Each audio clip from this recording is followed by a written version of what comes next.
from my perspective, I believe that will be a more efficient, more effective transport system. Would be a big win if we could actually all move towards that.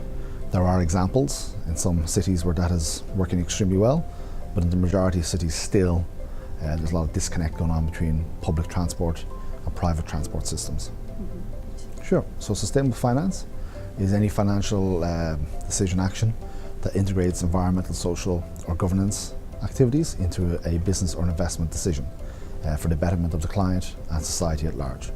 So from our perspective, how can sustainable finance support the climate agenda? If you look at the climate action agenda, according to the G20, $90 trillion is required over the next number of decades. And so capital markets need to be involved as solution providers in providing that capital in a meaningful way, which also will generate a return for those capital providers. No. All studies point to no, that's not the case. And we've seen a massive increase in the growth of the green bond market over the last number of years. Capital market participants are very happy to buy into those green bonds. They get the same return, and that's what the capital markets are looking for. This is not about philanthropy, this is not about corporate social responsibility, and hence the green bond market is really taken off because it's a market where you can go in as a capital market participant, buy into an issuance and get a decent return. No, I think what we're seeing is what COP21 or the Paris Agreement talks did do, very much from a capital markets perspective. It was a positive tipping point where the capital markets really came to the table and said, okay, what can we actually do in this agenda? What are we doing and how can we actually do better? And what can we do to facilitate the funds required to finance climate action? So no, even though, as you said, it may not be legally binding, X number of companies have signed up to it, majority of companies countries have signed up to it, and what you've also had is large number of capital providers are now working within the parameters of COP21, but in particular the UN Sustainable Development Goals as well. And what we're seeing is that more and more investment houses are now coming out with products that are linked to the UN SDGs.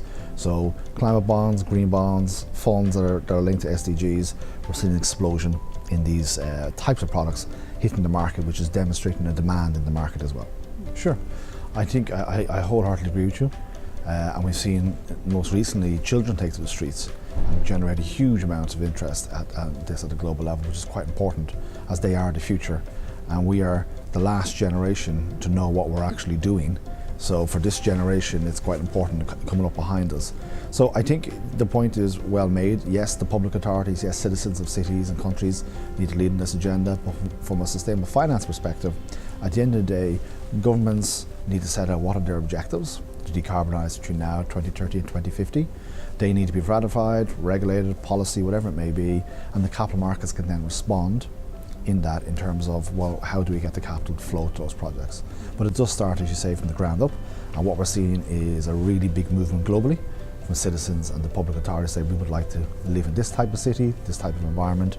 They're now getting translated into policies, and those policies are then being reacted to by entrepreneurs or large companies, and therefore capital is required on the far end. It does go back to return.